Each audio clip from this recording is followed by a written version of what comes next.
everything's technical difficulties now with this. Everything's makeshift. I'm out of the studio. Oh yeah, I have absolutely. I'm home. I got the kids' art behind me. I'm in the dining room. I saw that. I love it. I don't know. How are you? You play a sophomore. How old are you? Can I ask you that? I'm 24. I was going to see if you were drinking today on Cinco de Mayo, but I could pour a glass of wine. It's up to you. Completely up to you. Yeah, absolutely. Let's make this a little fun. Hold on. Okay, cool. All right. All right, there we go. Rocking and rolling. Perfect.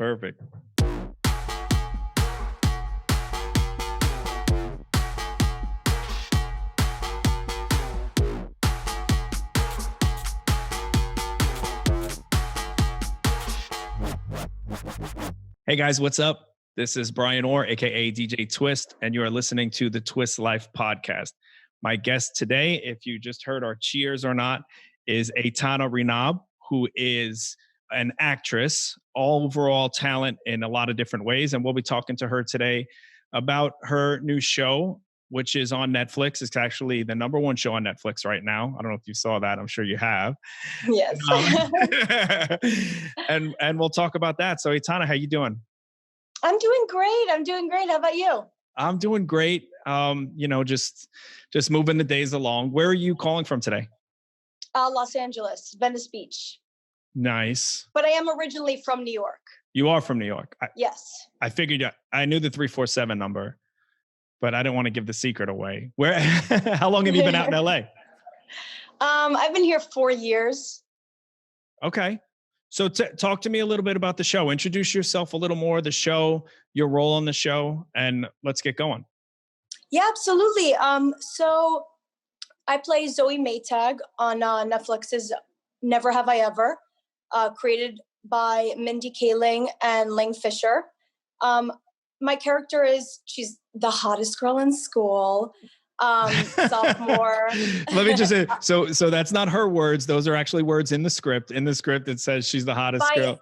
John McEnroe, the one and only. Okay, right? Exactly, John McEnroe. That's highlight career. John McEnroe calls you the hottest girl in school. For sure. Okay, go ahead. Even if he gets paid for it, I'll still take it. But she's also Paxton's love interest, so there's a little bit of a love triangle there, who Davy, the main character, she's in love with Paxton. But, Paxton's a little bit wishy-washy. Sometimes he's into me, sometimes he's into her. So, it's a little fun dynamic we have going on. I'm also best friends with Shira, who is one of the other main characters, Ben, his girlfriend. She's very vapid, and obsessed with social media. So we basically like to take selfies of ourselves most of the series. The series is a lot of fun. I got to say, I did binge it. Thank you. It was hilarious. It really is like just all different emotions in the show. I really did enjoy it. It was a lot of fun. So let's talk a little bit about acting in general. Is that your profession? Is that what you always wanted to do? Yes. It is. I'm lucky enough to be able to do it pretty full time. It definitely hasn't always been that way. It's been my dream since I was, I don't know, maybe 14. So a really, really long time. And it's always been a nonstop hustle. But it is full time what I do. That's great. So nonstop hustle sounds like, let's go here. So being the John McEnroe proclaimed hottest girl in school, you arrive in LA. So obviously looks are a part of it, right? But your average person is like, oh, pretty girl in LA. It should be real easy for her to get work. She probably doesn't have to work really hard aside from just showing up, right? Would I be wrong if I said that? Yeah. I mean, it's actually more difficult because there are so many. This is where all the pretty girls come to, and everyone has that same dream. And I think that it's really difficult if you're just bringing to the table a pretty face, coming to LA to to try and be an actress. I think that doesn't go as far as people think. Just because that's a dime a dozen. I think that what really works now is being unique and being different, and not just being that pretty girl, like not being afraid to look goofy and silly, and being able to be so much more than just that. Otherwise it's so limiting too, you know? Yeah, I can totally see that. So what else do you bring to the table? I'm definitely very goofy. I have no problem being a little bit weird, making faces, and just, I mean, that's when I have fun with any kind of audition, with any kind of self-tape, anything, is when I am being just myself and not really caring about, well, how did I look in that? Oh, I didn't look so good. Let's do it again. Or maybe, snorting when I laugh is, not the cutest. I say, you know what, just like leave it.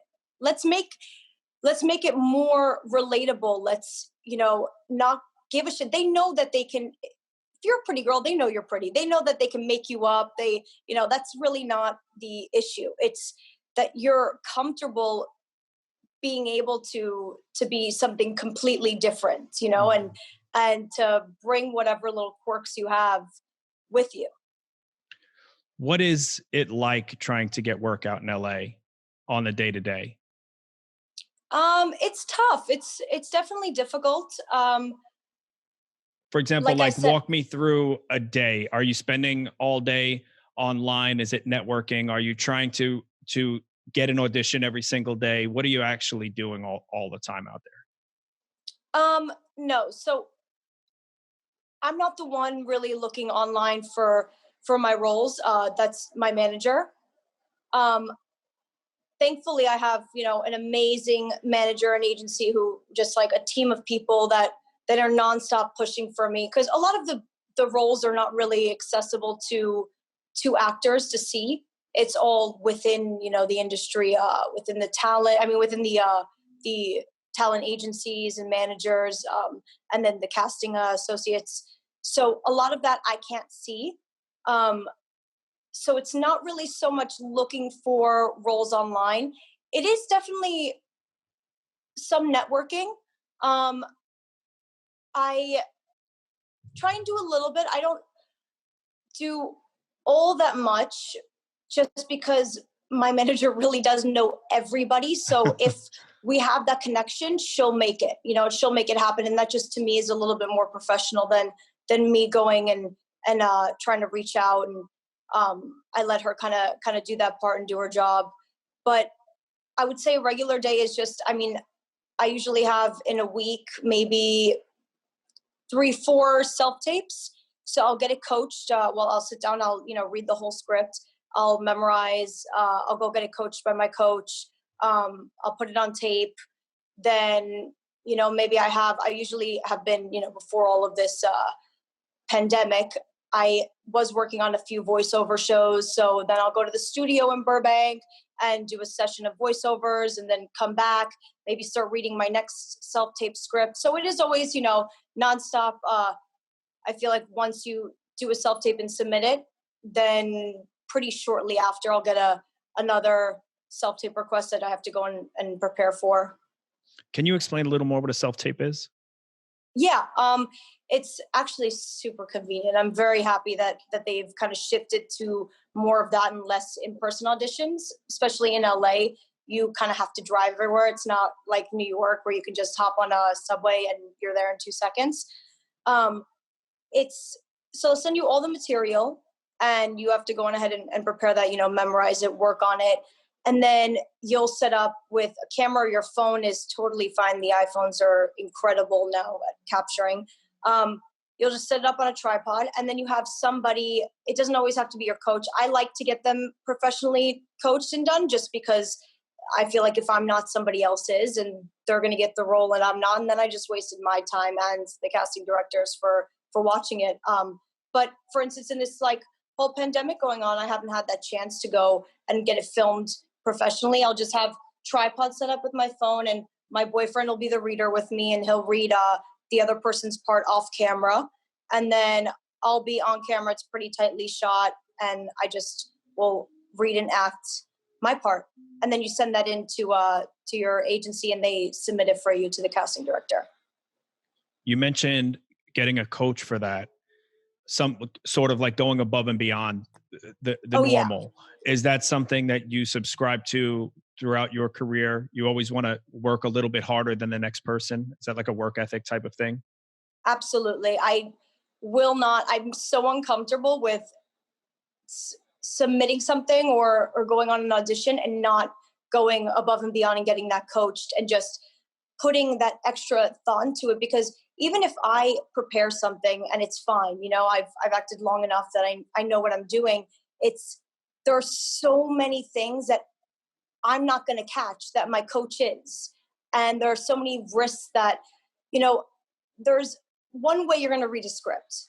And that's most of the time how everybody is going to deliver it. The very, what you think that they want, and it's pretty easy to interpret it. It's going and making, and they're watching, dozens and dozens of these tapes. Being the one to do something different, even if it's not necessarily the right choice, they see that you put that work in to make a choice that was different. They know you can do the regular way. They really appreciate, I think, when you do that and you show that you did that, your homework, and you're trying to make it different and make it your own. It goes a long way. And a lot of times that's when I'll get called back, even if it's not. And then they'll ask me, well, can you do it maybe this way? And then I will. But, at least they know that I went and I put that effort in and I did something different.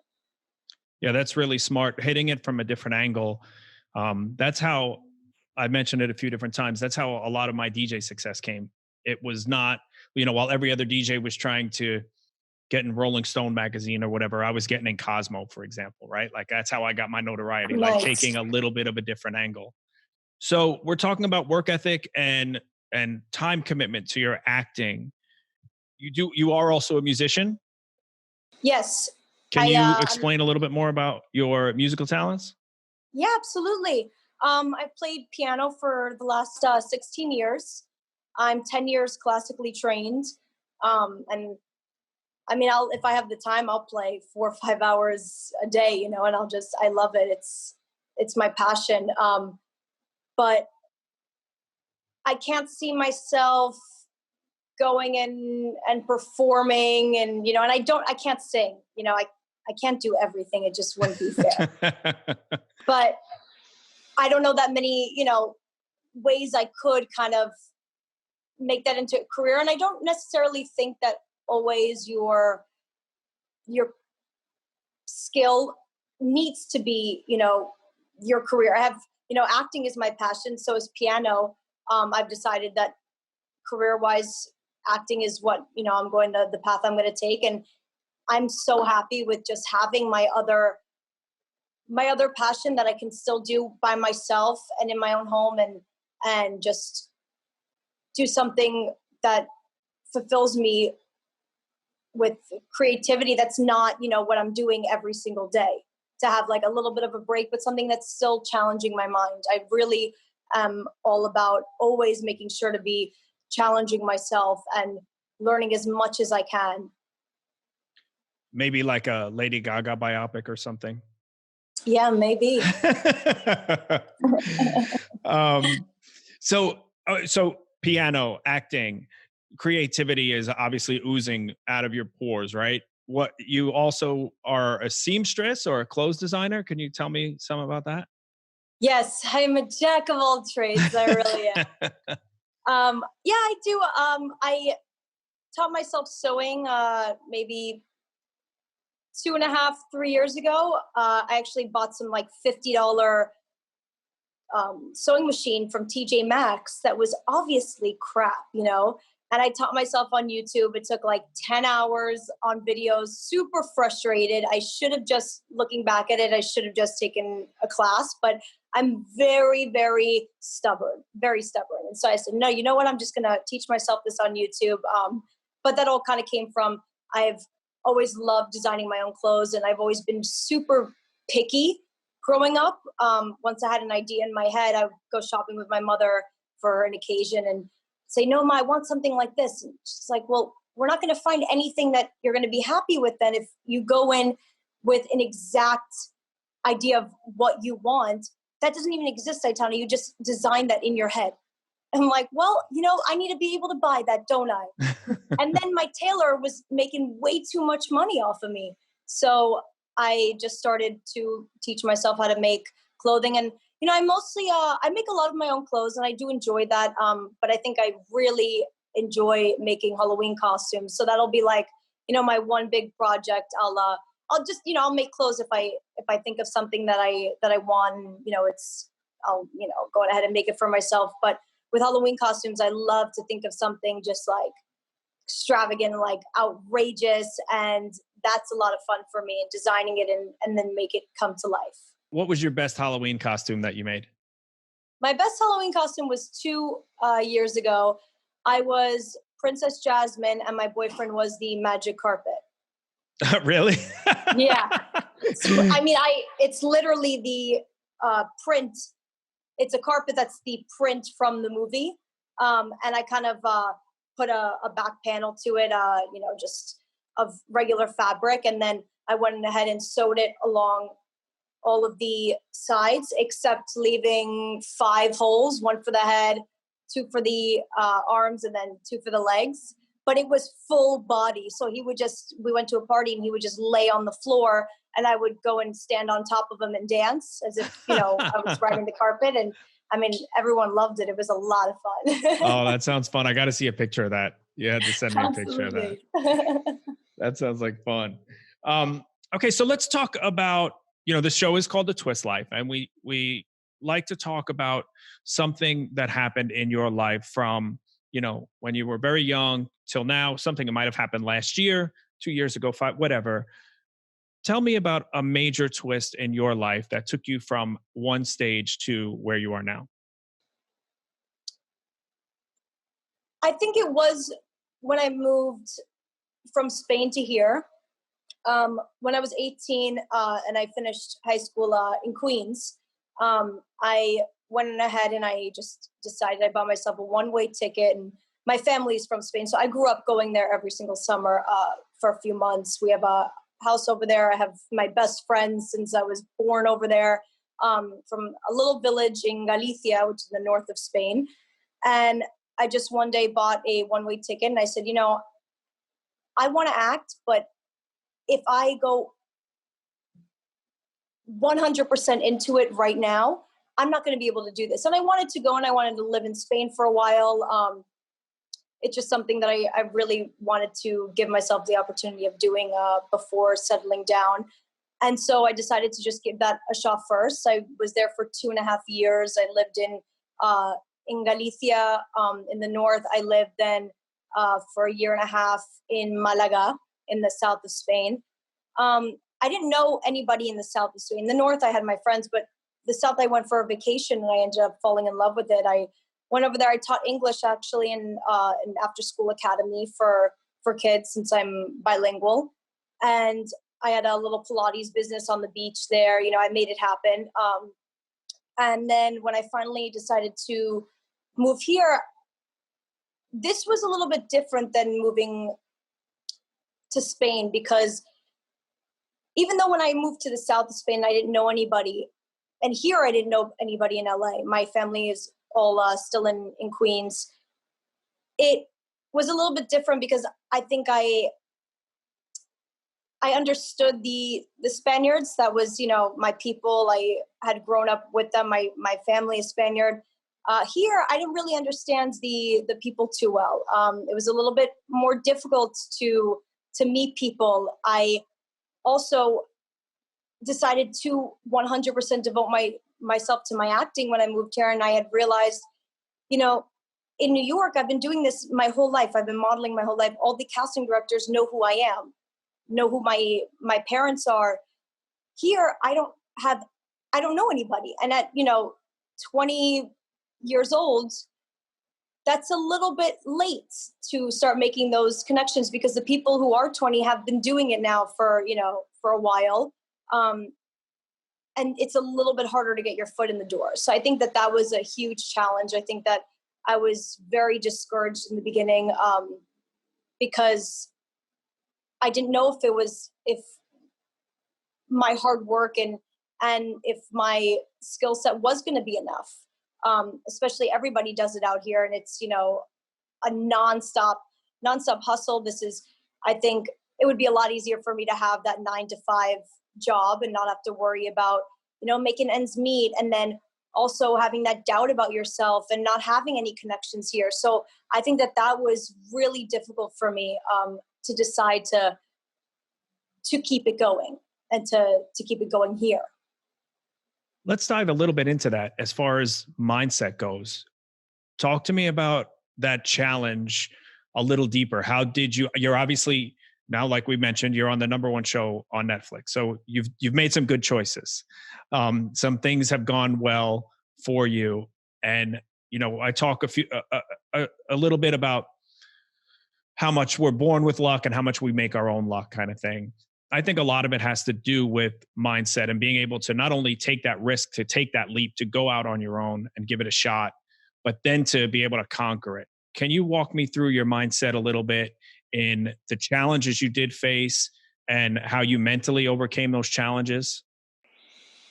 Yeah, so for instance, with the connections, you know, that I didn't have out here, and, you know, I would see girls going in for the exact same role as me, who looked exactly the same as me, who would go in knowing the casting director. Oh, hi, Robbie, how are you? You know, I didn't have any of that. And I think that kind of connection is everything, you know, because at the end of the day, it's not all about the talent. It does come down to a lot of it. Yeah, it does, you know, and it makes it much harder for, I think, newcomers to like get their foot in that door.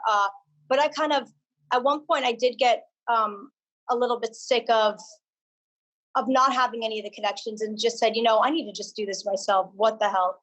And I went and I reached out to I mean, I went crazy with, you know, my mother's in the industry. So I knew that she had a lot of, you know, always had a lot of connections. And, you know, so I picked her brain on, who do you know that has moved to LA? Even if they're not in the industry anymore, just that, you know, or never maybe was in the industry, that they moved here. I guarantee that they have one friend who is in production, who is in casting, who is in anything. And lo and behold, she actually had one of her closest friends who she modeled with back in the day, and then was my agent when I was a newborn, for modeling. And then she had moved over here to LA and is now my manager. But my mother put 2 and 2 together. She goes, you know, I think Kim actually lives in LA now, and I think she's actually a really good manager. Let's maybe reach out to her, because it would also, you know, affect my agency, my relationship with my agency too, and my management at the time, because, you know, they didn't have much of an incentive because no one knew who I was. And, you know, so I needed that person on my team who was so gung-ho for me and who really believed in me and was going to push me and get me those connections. I can do the rest. I can, you know, I just need to be put in that door and given that shot. And so she connected me, my mother, with Kim. Kim got me my first movie 1 month after representing me. She got me my agency, who I absolutely love. She's gotten me everything that I've booked, and she's constantly, I mean, she doesn't even care if a project is casting. She will call up, and she knows everybody. Everybody loves her, and she's like, well, you got to see her. I know you're not casting, but you'll write something for her. You got to meet her. And I think that going and making sure to reach out to anybody my mother even had a tie with, although it is a little bit scary at first, you know, it's something that you have to do. You have to go that extra mile. I am a firm believer in, you know, no matter how pretty you are, no matter how talented you are,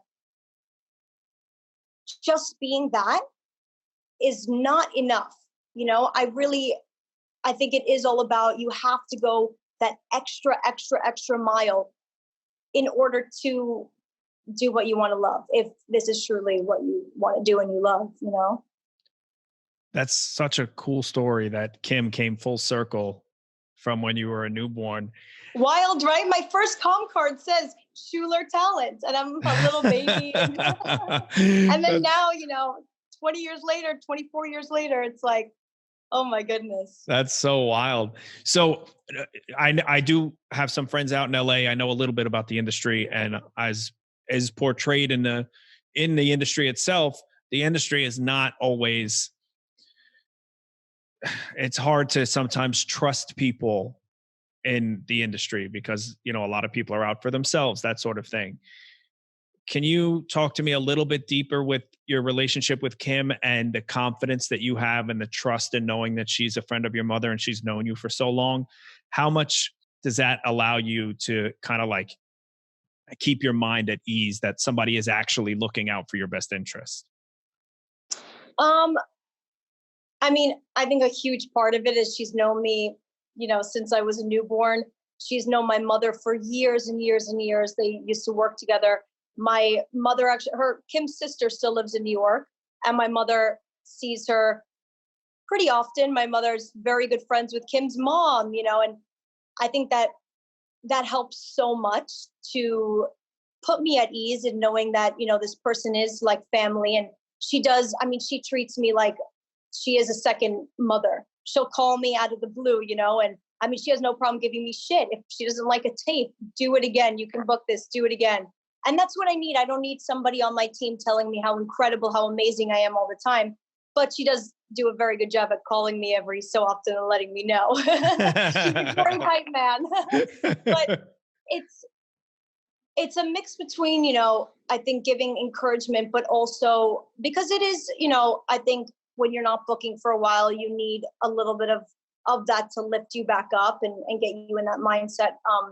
But I think that it is important for you to have people on your team who are also going to be honest with you and tell you you're not like on top of it right now. That was shit. Do it again.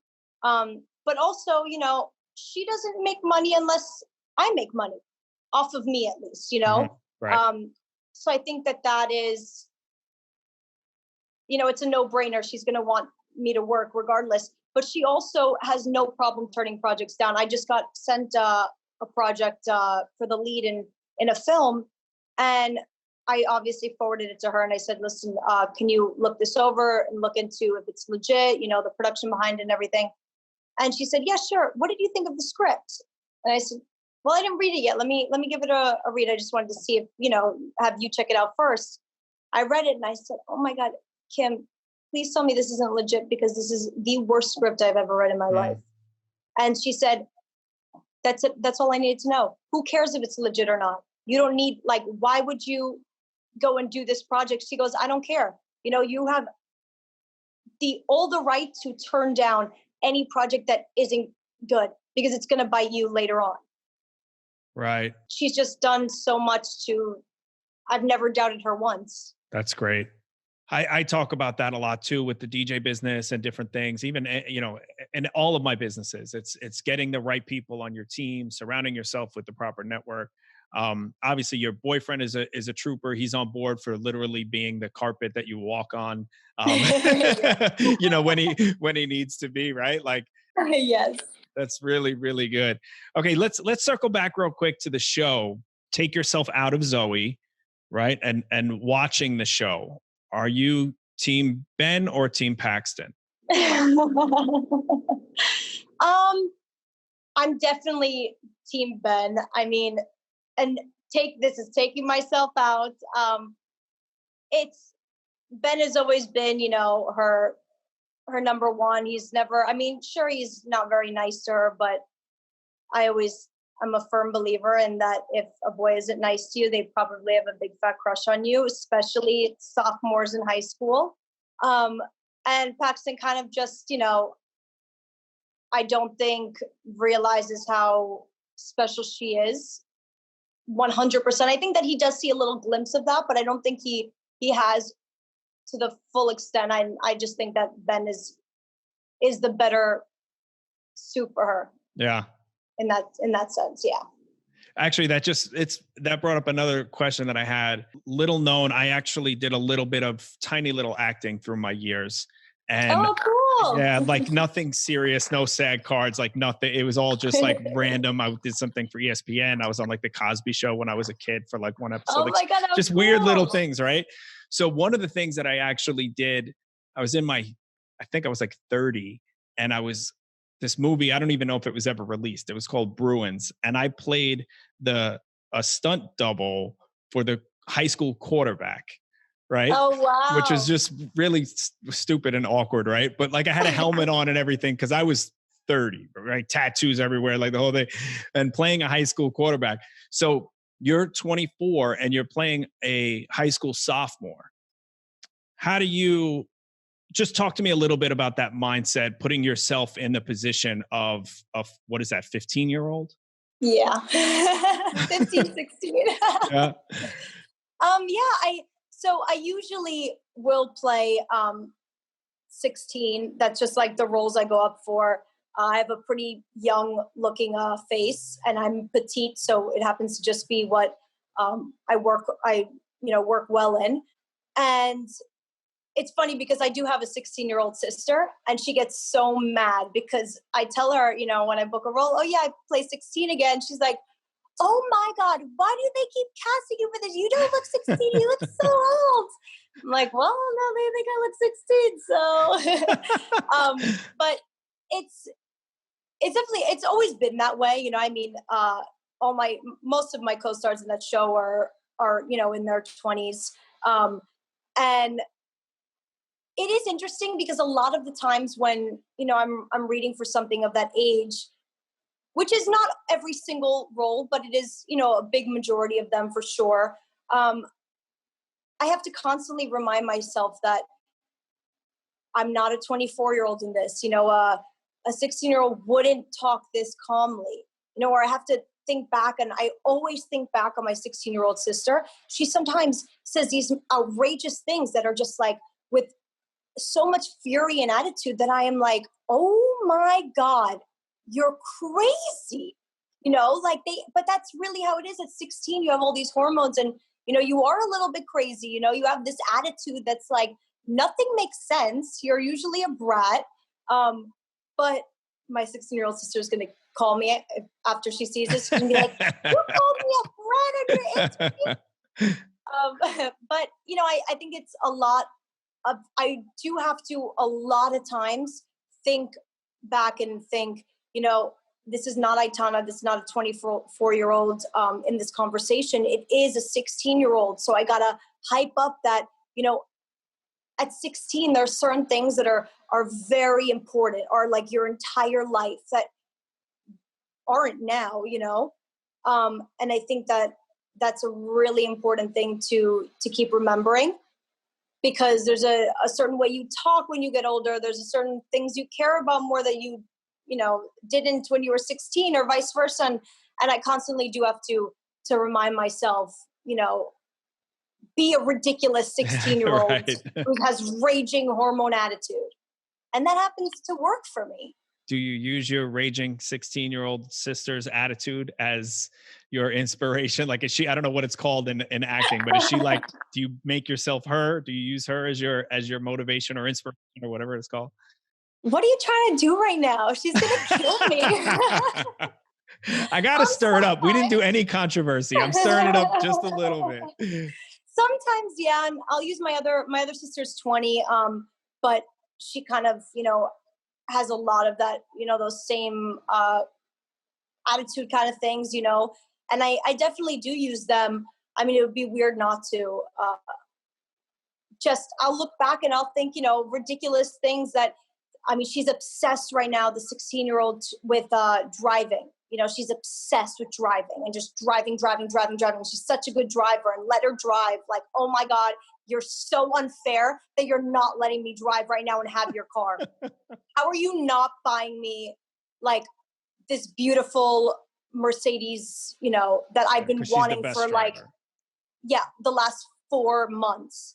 Like, you're so unfair, and it's those little things. And I know, because when I go back home, I hear it, and she's just like, let me drive. I'm a better driver than you. Let me drive. I'm like, oh my God. But then later on, I think about that, and I'm like, when I'm doing a tape or self-tape audition, and I remember that, like, you know what? This might come off really annoying, but that's what 16-year-olds are. Yeah. So they think they know everything. And I think having that mindset is definitely very important. It makes a huge difference in your whole performance. All right, before I let you go, since we do have such a wide screen, and you did tell me that you do have one more skill, and I can see the floor back there. You're not going to be able to hear it on the podcast, but can we see you do the worm? Oh my God, I'm funny. Sure, why not? You might have to move the chair. Yeah, all right. All right, here we go. Let's see the super skills. Let's do it. Let's see, where do I? You're good right there, yeah. All right.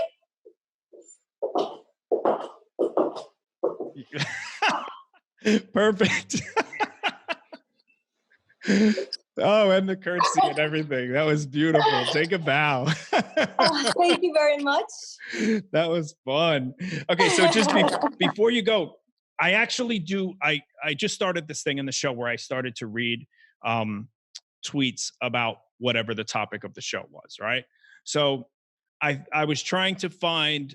I like to stir a little controversy for fun, for the goof, and I'm trying to find negative stuff about the show to challenge you with. And I can't find anything negative about this show. I'm not even God. kidding. Yeah. I was like, oh, great. So I am not going to put you on the spot, but for the sake of the audience, I am going to just read two tweets about the show. Yeah, go for it. So this first tweet says, I binged all of #NeverHaveIEver in less than 24 hours. And it's so funny and so heartwarming, and it's refreshing version of a coming of age story to see on television right now. What do you feel about that tweet? I mean, amazing. I knew when I was casted for this project, I obviously was very excited by the people involved in it. I was, over the moon. And then reading the scripts, I would sit down on my couch and laugh so hard, crack up. When we would be filming scenes, I mean, we'd have to do it quite a few times because it would be so funny, and you just all laugh. And so I think that when you go and you work on something and you really believe in it, and you believe that it is hilarious, that it is more than just even a comedy, you really love a project, and then you can't even see it for X amount of months, and then it comes out, and to be able to see that it has moved a lot of people, that it's gotten such positive feedback, that people love it, that people do get it, that you're able to make people feel something, make them laugh, especially in this time right now that we're going through. It is, I think, the coolest feeling in the entire world. And it's ultimately why I even do any of this. I watched it with my boyfriend and our roommate, and they were cracking up. And I would just look over at them and I'm like, oh my God, yes. Like, nice. People like it, So I think it's very rewarding and really humbling. Awesome. My favorite part about the show actually is the sort of like a no holds barred on the comedy, right? There's it's extremely diverse in the cast, but nothing is off limits. Like, they joke about everybody and everything. And I grew up in Brooklyn. You're in Queens. Like, that's the way that we grew up. Like, it doesn't matter where you're from or what you look like or whatever. Nobody's off limits. Everybody makes fun of everybody. And that's just love and fun. That to me had a bit of a nostalgia that I feel is missing in a lot of shows recently that are afraid to do things because they don't want to cross any lines or boundaries. And I don't think that anything here crossed boundaries. It just didn't. There just were no boundaries, and that's what I love the most about it. It was just super fun, and everybody, like, you guys looked like it looked like it was fun to make, like you said. Yeah, absolutely. And I think that comedy shouldn't have all these restrictions on it. I think that that's what comedy is all about. Is taking maybe situations that are tragic or that are awful and bringing a little bit of light to the whole situation. That's what it's literally all about. And I think that too many shows are too scared, and it's made comedy suffer a little bit, for sure. I think that there's a respectful way of doing it. Yeah, 100%. And I think you guys nailed it. And I'm just going to close on this next tweet. Like I said, I couldn't find any mean ones. So this one is basically like what I was thinking about the show. It says, "Never Have I Ever on Netflix is such a revelation, a true breath of fresh air, great writing, super funny, highly recommend watching." So to everybody that's listening, whenever this does air, Never Have I Ever is aired. It's number one on Netflix right now. It's rocking. It's super fun. Aitana, thank you so much for being here and taking the time to talk to us today. Yeah, thank you so much. This has been so much fun. And I got a little bit of cardio in from that worm. So I am ready to go, ready to seize the day. Perfect, perfect. So can you tell the audience where they can find you, website, social? Yeah, absolutely. My Instagram is at Aitana underscore Rinab. That's AITANA underscore RINAB. That's kind of where I am. I don't really have a Twitter. My Facebook is mainly just for family and family friends. But my Instagram is totally public. I'd love to post a lot of behind the scenes on there from the show, from any projects that I am working on. So yeah. This is great. Thank you so much again. I had a lot of fun, and we will talk again soon. Yeah, me too. Thank you so much.